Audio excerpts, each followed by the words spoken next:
Hello student, मैं doctor Pankaj Tiwari. हमारे YouTube channel NID school of mathematics में आप सभी का स्वागत है।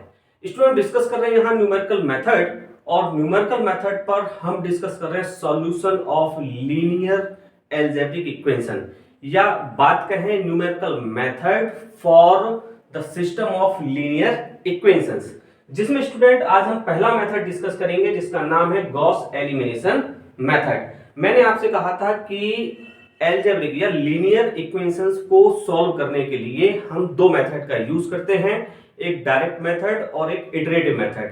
तो डायरेक्ट मेथड में हमने तीन मेथड बताए थे, उनमें से पहला मेथड हमारा है गॉस एलिमिनेशन मेथड। तो स्टूडेंट, आज हम गॉस एलिमिनेशन मेथड के बारे में डिस्कस आपसे करेंगे। तो स्टूडेंट, आपकी स्क्रीन पर एक प्रॉब्लम लिखी है, solve the following equations by using Gauss elimination method. ये देखिए, तीन इक्वेशंस आपको दी हैं और आपसे कहा जा रहा है कि इसको गॉस एलिमिनेशन मेथड से सॉल्व करना है। तो स्टूडेंट, यहाँ वर्किंग स्टेप्स की जरूरत आपको नहीं है, क्योंकि मैं जो है इसके सॉल्यूशन में ही आपको वर्किंग स्टेप्स बताने वाला हूं। तो आप ध्यान से देखिएगा, आपको मजा आने वाला है। सॉल्यूशन, तो स्टूडेंट सबसे पहले आपको जो इक्वेशंस दी है वो इक्वेशंस आप लिख लें। x plus y plus z is equal to 7, this is called equation first, and 3x plus 3y plus 4z is equal to 24, this is called equation second, and 2x plus y plus 3z is equal to 16, this is called equation third। तो student, ये तीन equations आपको दी हैं, और तीन equations आपको जो है इनको क्या करना है, सॉल्व करना है by the method of Gauss elimination. Clear है? चलिए, तो स्टूडेंट हम स्टार्ट करते हैं। सबसे पहले स्टेप में हम क्या करेंगे, इन इक्वेशंस को ax is equal to B के फॉर्म में लिखेंगे।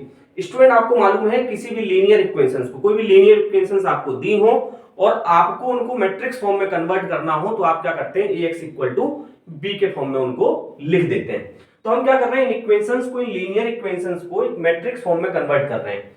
तो जिसके लिए हमने क्या किया, इन इक्वेशंस को ax इक्वल टू बी के फॉर्म में लिख दिया।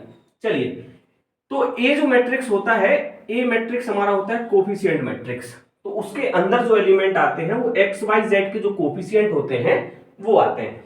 तो यहां देखिए, एक्स वाई जेड का कोफिशिएंट है, एक्स का कोफिशिएंट 1, वाई का कोफिशिएंट 1 एंड जेड का कोफिशिएंट 1। सेकंड इक्वेशन में देखिए, एक्स का कोफिशिएंट 3 है, वाई का कोफिशिएंट 3 है एंड जेड का कोफिशिएंट 4 है। थर्ड इक्वेशन में देखिए स्टूडेंट, एक्स का कोफिशिएंट 2 है, वाई का कोफिशिएंट 1 है और जेड का कोफिशिएंट आपका 3 है। क्लियर है? तो ये आपका एक मैट्रिक्स तैयार हुआ जिसका नाम है ए, जिसको हम कहते हैं कोफिशिएंट मैट्रिक्स। अब देखें, एक्स में जो है नंबर ऑफ अननोन आएंगे। अननोन का मतलब यह है कि एक्स वाई जेड। तो ये इक्वेशंस में एक्स वाई जेड दिए हैं, तो यहां हम लिखेंगे बारी बारी से एक्स वाई और जेड। तो ये मैट्रिक्स हुआ आपका X is equal to B. B matrix में जो है, जो भी कांस्टेंट आपको दिए हैं वो कांस्टेंट आपको लिखने हैं। अब यहां ध्यान ये रखना होता है कि हमें जो कांस्टेंट लिखने हैं वो राइट हैंड साइड से लिखने हैं। देखो, जैसे राइट हैंड साइड में 7 दिया है तो 7 आएगा, 24 दिया है तो 24 आएगा, और 16 दिया है तो 16 आएगा। कुछ इक्वेशंस आपको ऐसे दी होंगे जिसमें लिखा होगा 2x plus y plus 3z minus 16 is equal to 0। Clear है? तो आपको -16 नहीं लिखना है। -16 को आप जब राइट हैंड साइड ले जाएंगे तो जिस पोजीशन में वो आएगा उस साइन के साथ आपको वहां नोट डाउन करना है। क्लियर है? चलिए, तो ये स्टूडेंट हमने ax इक्वल टू बी के फॉर्म में लिख दिया। क्लियर है? चलिए, आप क्या करेंगे स्टूडेंट, आपने पढ़ रखा है आर्गुमेंटेड मैट्रिक्स। आर्गुमेंटेड मैट्रिक्स क्या होता है वो आप देख लें। ए डॉटेड बी जो मैट्रिक्स होता है, जिसको हम कभी कभी सी भी कहते हैं, ए डॉटेड बी मैट्रिक्स जो होता है जिसको हम कभी कभी सी भी कहते हैं, वो हमारा आर्गुमेंटेड मैट्रिक्स होता है। ये आपने पढ़ रखा होगा स्टूडेंट पहले, है ना? नहीं पढ़ा है तो मैं बता देता हूं। इसका मतलब यह है कि ए मैट्रिक्स के अंदर जितने एलिमेंट हैं वो सारे एलिमेंट तो इस मैट्रिक्स में आने वाले हैं। जैसे 1 1 1, साथ में आपका जो मैट्रिक्स बी है उसके एलिमेंट भी यहां आएंगे। तो उसको आप सेपरेट करके लिखें, या तो पूरा एक स्लैश बना दें, या एक मोड टाइप का बना दें, या डॉटेड करके लिख दें, है ना? मतलब सेपरेशन पता चलना चाहिए कि ये ए डॉटेड बी है। ये आएगा 3 3 4 और डॉटेड 24, या आपने लिखा 2 1 3 डॉटेड 16। क्लियर है? अब ये मैट्रिक्स हमें जो मिला, इसको आप या तो सी बोल सकते हैं, या ए डॉटेड बी बोल सकते हैं, या आर्गुमेंटेड मैट्रिक्स बोल सकते हैं। अब यहां से हमारा वर्क जो है स्टूडेंट वो स्टार्ट होता है। हमें करना क्या है, आप देखें कि ये देखें आप लोअर ट्रायंगल हम इसको बोल सकते हैं। आप देखें ये वाले जो एलिमेंट हैं, ये वाले जो एलिमेंट हैं, इन सारे एलिमेंट्स को आपको यहां क्या करना है, जीरो करना है, बस और कोई काम नहीं है। ये सारे एलिमेंट जो आपको दिख रहे हैं, मतलब ये R21,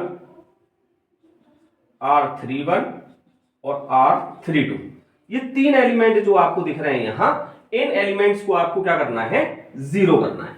बस उनको जीरो करने के लिए जो प्रोसेस आप यूज करेंगे, जो ऑपरेशंस यूज करेंगे, वो ऑपरेशंस आपने जो है मैट्रिसेस में पढ़ चुके हैं। जब आप मैट्रिक्स में रैंक निकालना सीखे हैं, वहां आपने इक्लोन मेथड से रैंक निकाली है, आपने नॉर्मल मेथड से रैंक निकाली है, तो बस वही तरीके आपको यहां यूज करने हैं। नॉर्मल मेथड से जब हम रैंक फाइंड आउट करते थे तो हम वहां रो और कॉलम दोनों ऑपरेशन यूज करते थे, लेकिन इक्लोन मेथड से जब हम रैंक निकालते थे तो केवल वहां रो ऑपरेशन यूज करते थे।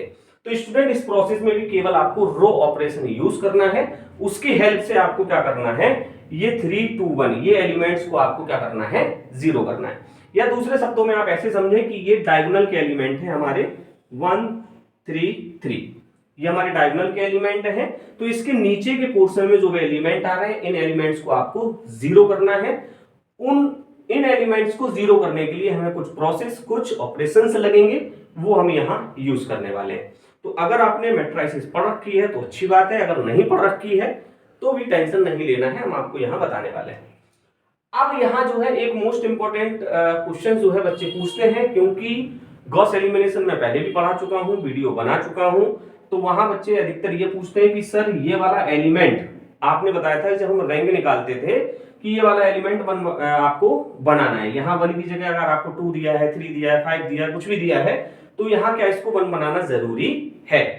तो स्टूडेंट मैं आपको बता दूं कि इसको 1 बनाना जरूरी नहीं है। हमारा काम केवल ये है कि ये जो एलिमेंट है इनको जीरो करना। लेकिन स्टूडेंट क्या होता है कि अगर जो है ये डायगोनल का पहला एलिमेंट आपको 1 दिया है तो नीचे की कैलकुलेशन आपको आसान पड़ती है। जो ऑपरेशंस आप यूज लगाते हो उसमें कैलकुलेशन तो आपको करनी है, तो वो कैलकुलेशन आपको आसान रहती है। अगर ये 1 की जगह 5 होगा, फिर इसको जो है जीरो आपको करना होगा, तो आपकी कैलकुलेशन थोड़ी सी डिफिकल्ट हो जाएगी। क्लियर है? चलिए आगे बढ़ते हैं। अब स्टूडेंट जो है हम रो ऑपरेशन से यूज करने हैं, तो देखें आप, हमें इसको जीरो करना है, हमें इसको जीरो करना है। तो जब हम ऑपरेशन से यूज करेंगे, मैं ऑपरेशन भी आपको बता देता हूं कैसे करना है। इसको जब आप यूज करेंगे तो आप R2 - 3R1 करेंगे तो ये जीरो हो जाएगा, ये जीरो हो जाएगा। क्लियर है? फिर आपको क्या करना है इसको आपको फिर जीरो करना है ना? फिर आपको इसको जीरो करना है, तो इसको जीरो करने में आपको दिक्कत आएगी। क्यों दिक्कत आएगी? क्योंकि अगर आप इस रो से इसको कनेक्ट करेंगे तो ये वाला एलिमेंट डिस्टर्ब होगा, होगा नहीं होगा? होगा। चलिए, तो स्टूडेंट आप क्या करें, सबसे पहले तो इनका नामकरण कर दें। ये R1 है, ये हमारी R2 है, ये हमारी R3 है। हम स्टूडेंट क्या कर रहे हैं, यहां कुछ नहीं कर रहे हैं, हम R2 और R3 को आपस में रिप्लेस कर रहे हैं, इंटरचेंज कर रहे हैं। R2 और R3 को हम इंटरचेंज कर रहे हैं, तो इंटरचेंज कर सकते हैं ना। चलिए, हमने R2 और R3 को इंटरचेंज कर लिया, तो R1 हमारी सेम रहेगी 1 1 1.7, ये हुआ, चेंज कर दिया ना, तो R3 की जगह, R2 की जगह R3 लिख देंगे, तो 2 1 3, ये आएगा 16, और ये हो जाएगा 3 3 4 और 24। आपको कैसे पता चलेगा कि यहां इंटरचेंज करना है फिर आगे सॉल्व होगा? भाई नहीं आपको पता है तो जिस तरीके से आपको जो है सीधे सीधे आप ऑपरेशन लगा के कर लें, थोड़ी सी कैलकुलेशन महंगी पड़ेगी, हो जाएगा, है ना। अब ये आपको आइडिया कैसे होगा, वो आपको होगा प्रैक्टिस करके। अगर आप रैंक पढ़ के आए होंगे तो आपको प्रैक्टिस ऑलरेडी हो गई होगी। अगर रैंक आपने नहीं ठीक से पढ़ी है तो आप इस यूनिट के जब क्वेश्चन सॉल्व करेंगे तो ज्यादा से ज्यादा क्वेश्चन सॉल्व करेंगे तो जो है आपको आइडिया लग जाएगा कि कहां किस तरीके से सोचना है। तो स्टूडेंट देखें जरा, अब डायगोनल के एलिमेंट आपके ये हुए, अब हमें इनको क्या करना है, जीरो करना है। तो देखो, इसको जीरो करना है तो ये R2 का एलिमेंट है, और इनको जीरो करना है तो ये R3 का एलिमेंट है। तो स्टूडेंट पहले नियम ये है कि हमारे डायगोनल के पहले एलिमेंट के नीचे जो एलिमेंट दिए हैं इनको हम जीरो करते हैं, ठीक है ना। इनको जीरो करते हैं तो सबसे पहले 2 जीरो होगा, तो 2 हमारा जो है, मैं पार्टीशन कर देता हूं, 2 हमारा जो है वो R2 का एलिमेंट है, तो R2 चेंज होगा। 3 हमारा जो है R3 का एलिमेंट है, तो R3 चेंज होगा। ठीक है, मैं एक बार चेक कर लूं ये विजिबल है यहां कि नहीं।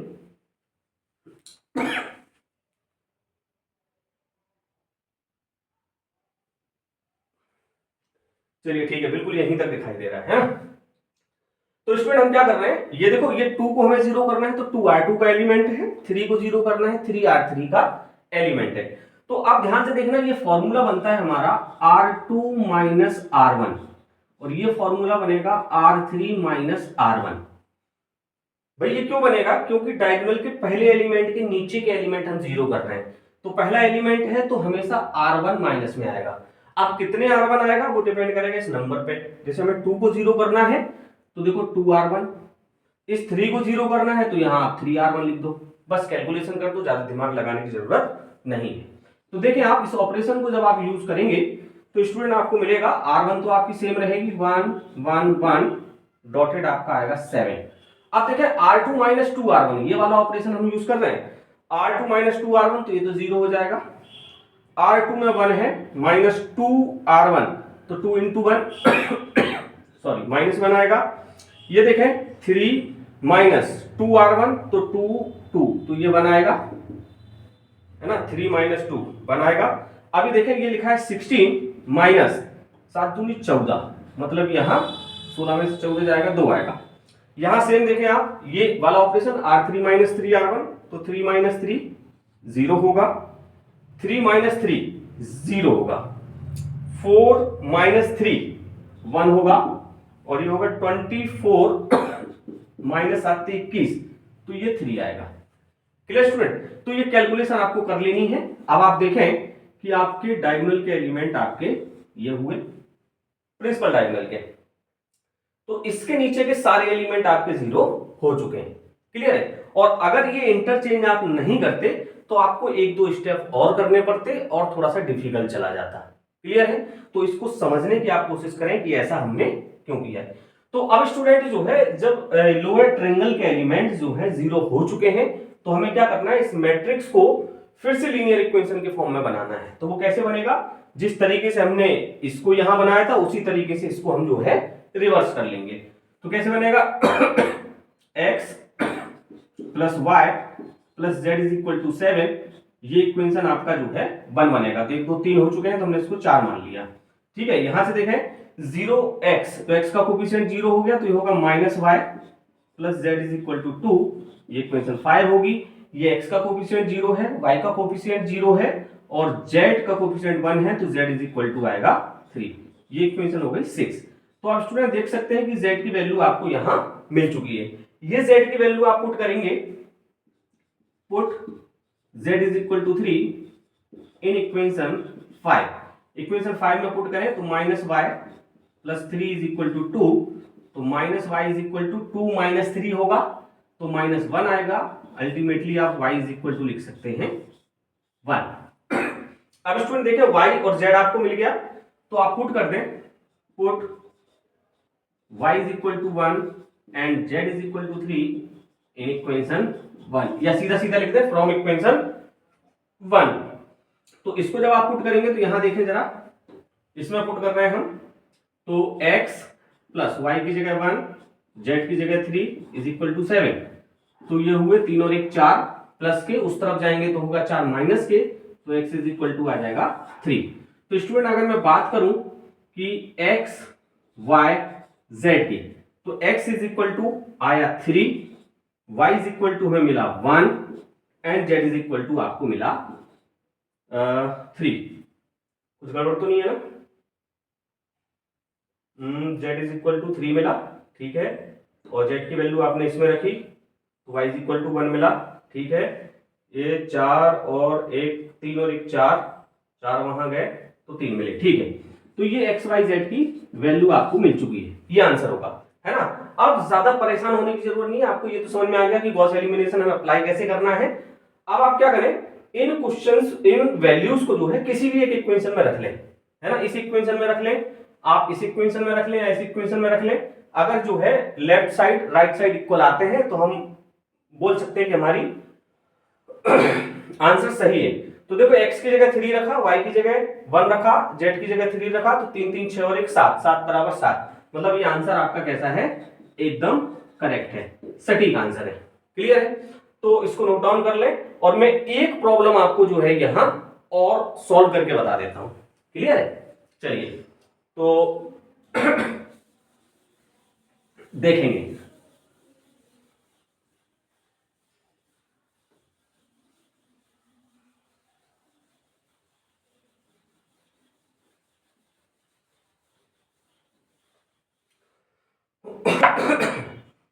चलिए तो लिखा है solve the following equations by using Gauss elimination method. तो इक्वेशंस जो आपको दी है वो दी है 2x minus Y plus 3z is equal to 9, 2x minus Y plus 3z is equal to 9, x plus Y plus z is equal to 6, और एक दी है x minus Y plus z is equal to 2, x minus Y plus z is equal to 2।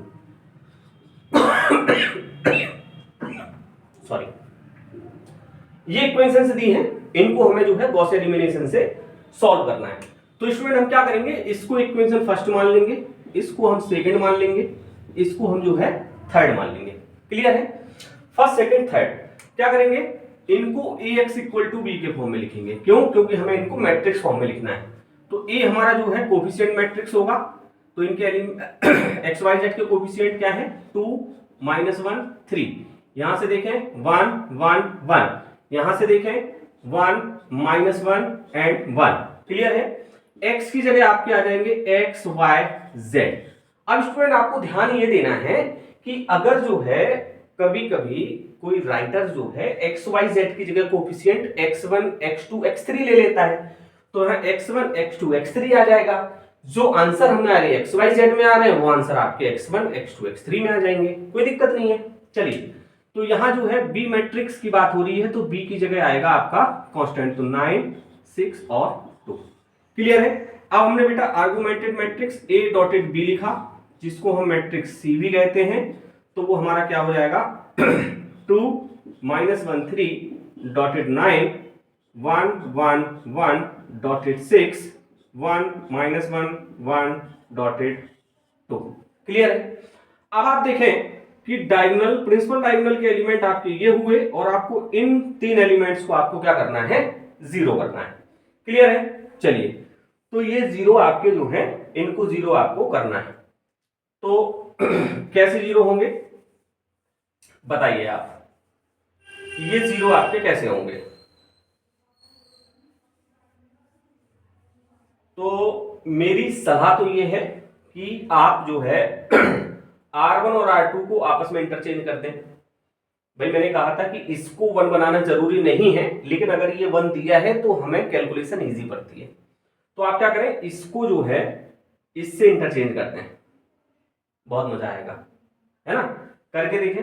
उससे नहीं करना है तो आप इससे कर लें, भाई या तो इससे कर लें या इससे कर लें। चलो मैं एक काम करता हूं, R1 को R3 से इंटरचेंज कर देता हूं, ठीक है ना? चलिए इंटरचेंज में कर रहा हूं, तो इंटरचेंज करके जो है मैं यहां नहीं लिख रहा हूं, है ना स्टूडेंट, मैं यहां लिख देता हूं, कोई दिक्कत तो आपको है नहीं। इसको मैं यहां लिख देता हूं, तो हमारा जो मैट्रिक्स आएगा वो क्या होगा, 1 -1 1 और 2। ठीक है?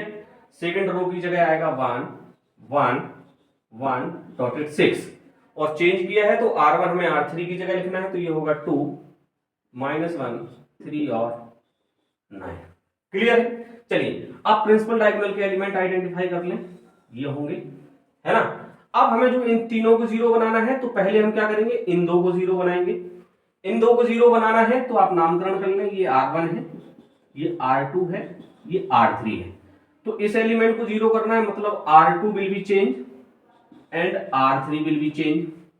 R2 चेंज होगा तो फॉर्मूला लगेगा R2 minus R1, R3 change होगा तो फॉर्मूला लगेगा R3 माइनस R1।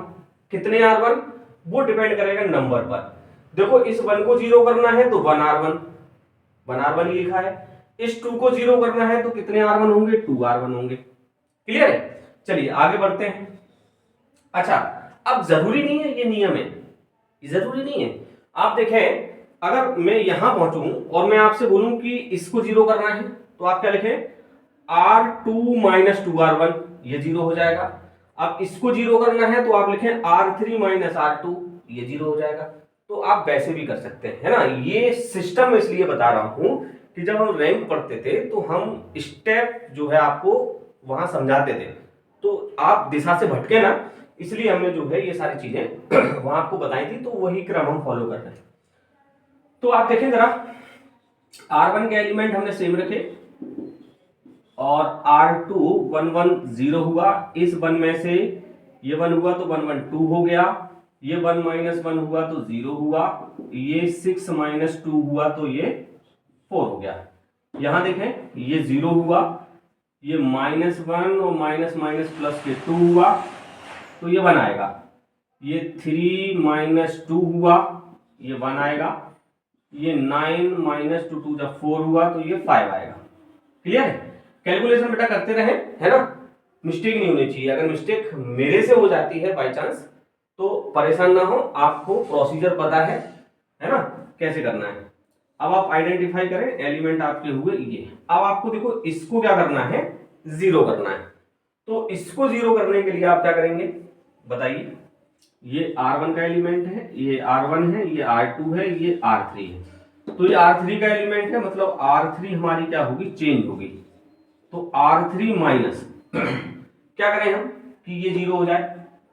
देखो अगर इसमें मैं क्या करूं, 2 से मल्टीप्लाई कर दूं इसमें और माइनस में R2 कर दूं तो 2 माइनस 2 0 हो जाएगा। ऐसा भी कर सकते हो, क्लियर है। चलो ऐसे ही कर लेते हैं। अब आप देखें कि R1 सेम रहेगा, 1 माइनस 1 1 डॉटेड 2, R2 आप देखें तो ये होगा 0 2 0 डॉटेड 4 और ये आपका 0 हुआ, और ये देखें आप 2 माइनस 2 0 हो गया। ये देखें इसमें 2 से मल्टीपल हो रहा है ना, तो 2 माइनस 0 तो ये 2 हो गया है ना, और ये 5 2 जा 10 माइनस 4 तो मतलब ये 6 आएगा, है ना।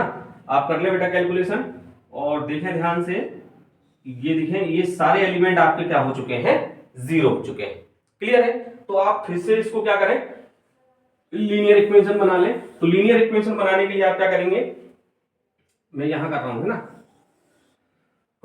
इसको लिख सकते हैं x minus Y plus Z is equal to 2, equation 4 हो गई। फर्स्ट सेकंड थर्ड आप लिख चुके हैं। x का कोफिशिएंट 0 है और y का कोफिशिएंट यहां 2 है, तो आप लिखेंगे 2y is equal to 4, this is called equation 5। और यहां देखें आप ध्यान से, x और y के कोफिशिएंट 0 हैं, z का कोफिशिएंट तो 2z इज इक्वल टू 6, ये इक्वेशन हो गई आपकी यहां 6। अच्छा ये देखें आप, x और z का कोफिशिएंट 0 था तो मैंने 2y इज इक्वल टू 4 लिख दिया। तो इक्वेशन फ्रॉम इक्वेशन 5 से देखें तो 2 2 जा 4 तो y इज इक्वल टू 2 आ रहा है। अब आप इक्वेशन 6 से देखें तो 2 3 जा 6, z इज इक्वल टू 3 आ रहा है। अब ये y और z की वैल्यू इक्वेशन 4 में रख दें तो आप लिखेंगे फ्रॉम इक्वेशन 4, और इक्वेशन 4x माइनस y की जगह हमने रखा 2 प्लस z की जगह हमने रखा 3 इज इक्वल टू 2। तो देखें आप 3 में से 2 गया तो यहां तो 1 मिला और 1 ये प्लस का मिला, उस तरफ गया तो माइनस का हुआ, तो मतलब x इज इक्वल टू आएगा 1। तो यहां आप बोल सकते हैं कि x is equal to 1, y is equal to 2 and z is equal to 3। ये आपके क्या होंगे, रिक्वायर्ड आंसर होंगे। क्लियर है। चलिए आप फिर से वही काम करते हैं, जरा चेक कर लेते हैं। आप किसी भी एक इक्वेशन में रख दें, इसी में रख दें सेकंड में, तीनों का जोड़ 6 आना चाहिए, तो 3 2 5 और 1 6, मतलब आपका आंसर ये क्या है, एकदम करेक्ट है, सटीक है। तो आई होप स्टूडेंट आपको समझ आ गया होगा कि गॉस एलिमिनेशन हमें किस तरीके से अप्लाई करनी है और अपना सॉल्यूशन फाइंड आउट करना है। चलिए आगे आने वाला वीडियो जो है, एक आध वीडियो हम आपको एलिमिनेशन का और देने वाले हैं। तो आपको अगर वीडियो पसंद आ रहे हैं तो वीडियो को लाइक कर दें, चैनल सब्सक्राइब कर दें और अपने दोस्तों के साथ इनको शेयर जरूर करें। Thank you guys.